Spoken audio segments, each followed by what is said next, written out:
Karena pada saat itu pertanyaan ini menjadi penting ya, karena sosial media internet itu seolah menjadi milik publik. Dia akan lihat yang mereka bicarakan gitu. Karena mereka itu menjadi penting dalam sosial media, akun-akun tersebut menjadi penting karena mereka banyak, maka disitulah dia terpaannya banyak gitu pada masyarakat netizen. Sama seperti media, ketika dia ditonton oleh banyak orang, itu dominan yang mereka bicarakan. Yang pertama, kepemimpinan politik capres. Yang kedua, dukungan kelompok agama capres lebih tidak demokratis daripada demokratis gitu. Pemimpin yang mereka cari berpola propaganda daripada komunikasi rasional, daripada diskusi yang egaliter, yang seharusnya mungkin teman-teman dari komunitas sosial media pas 2014 juga mengamati, nanti bisa ulur di sini ya. Sebuah negara demokrasi yang lebih baik, jangan pasif gitu, karena ada yang tidak mau memilih, cuek terhadap negara gitu kan. Pilkada serentak kita akan dilaksanakan 2018. Nah, ini ada pilkada langsung sejak 2009 ya. Itu kita masyarakat jalannya pemilihan itu bisa sesuai dengan yang diharapkan dan mendapatkan pemimpin yang ideal bagi untuk melihat pemilu itu. Ini adalah instrumen pengganti kepemimpinan politik secara reguler dan damai dan partisipatif. Ini adalah ciri dari sebuah negara demokrasi ketika melakukan pemilu. Partisipasi politik itu merupakan kegiatan dari kelompok atau seseorang untuk ikut serta secara aktif dalam proses politik, yaitu dengan jalan memilih pemimpin public policy. Ini partisipasi politik ini di sini salah satunya adalah keterlibatan masyarakat dalam memilih. Dari kemarin saya membaca di masyarakat kita semakin sadar akan akan hak mereka untuk bisa terlibat dalam demokrasi, dan semoga ke depan terus ya bisa secara optimal mengawasi kontestasi yang luar biasa ini, karena pemilu itu seperti sebuah pertarungan tinju misalnya ya. Apakah itu adil, apakah itu jujur, kita mengawasi di situ. Dan luar biasanya sekarang ini pertarungan tidak hanya di dunia nyata saja, tetapi di Panwas sendiri melakukan itu dengan personel yang terbatas, gitu kan. Dan masyarakat ini ada di mana-mana, dengan menjadi bantuan yang luar biasa untuk mengawasi proses kontestasi politik ini. Pengawasan pemilu, kegiatan perundang-undangan, tujuannya memastikan terselenggaranya pemilu kada secara langsung, umum, bebas, rahasia, dan seterusnya ya, bisa dibaca.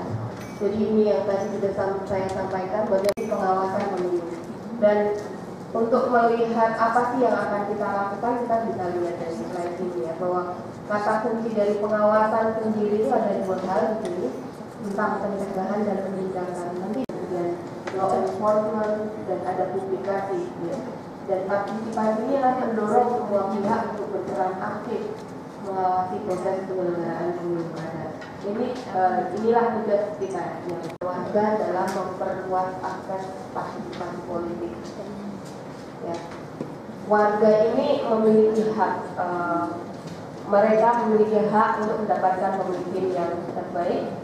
Warga memiliki hak menyampaikan hak kepada Panwas misalnya ketika mereka menemukan pelanggaran di lapangan, mungkin ada prosedur-prosedur yang harus dilalui. Apa yang terjadi di sosial media? Saya akan berfokus di situ. Ini adalah penelitian yang saya lakukan di pemilu presiden 2014. Pengambilan datanya mulai Maret sampai Juli, 9 Juli ketika Pilpres berlangsung ya.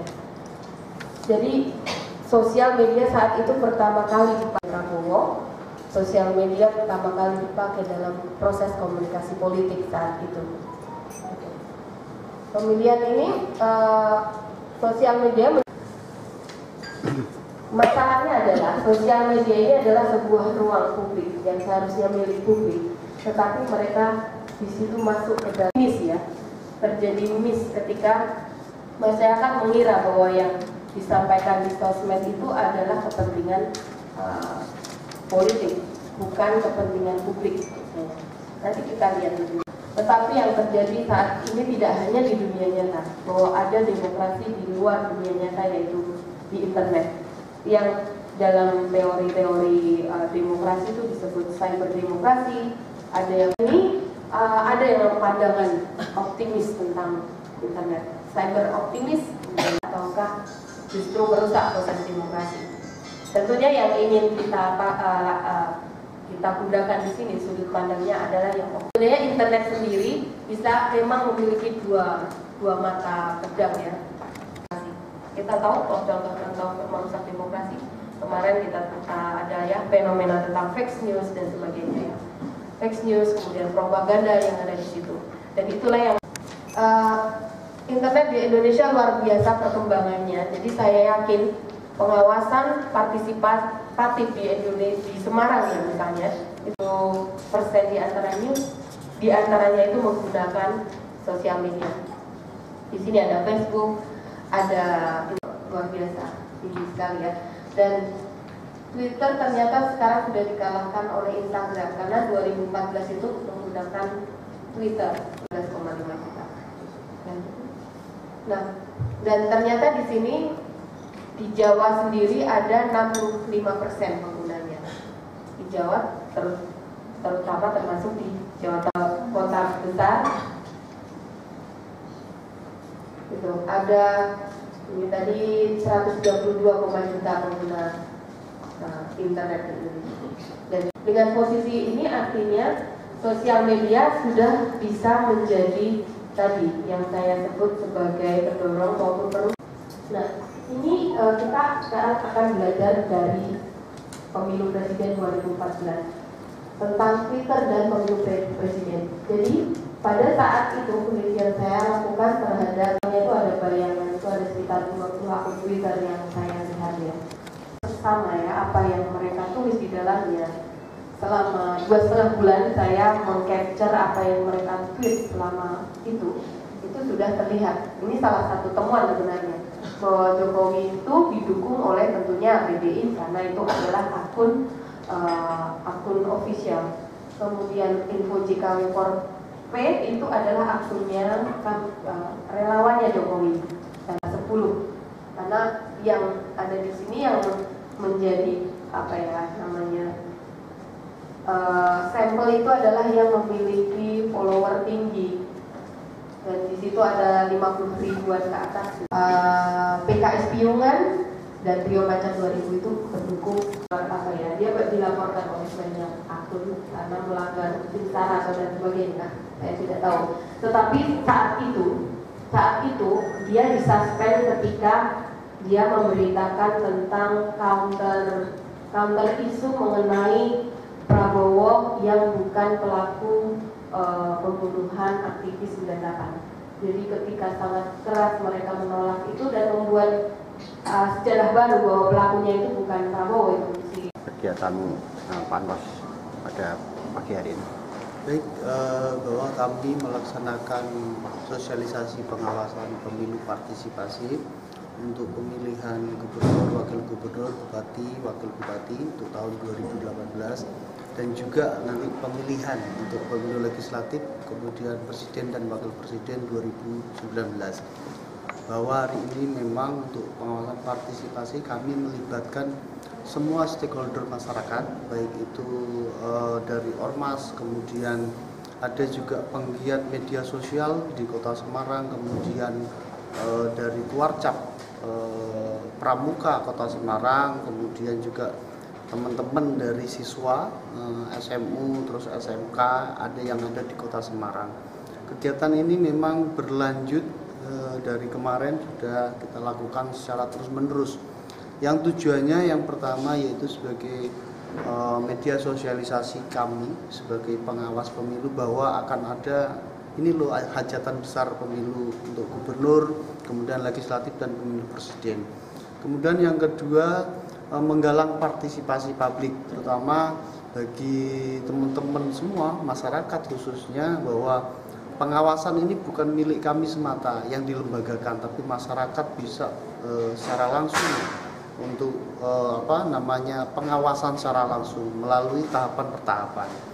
Implementasinya bisa juga nanti membuat komunitas-komunitas, misalkan pengawas yang dulu 2015 itu ada dari disabilitas, kelompok-kelompok disabilitas mengawasi setiap tahapan. Kemudian ada kelompok-kelompok dari pengawas pemilu yang lainnya. Nah, gitu.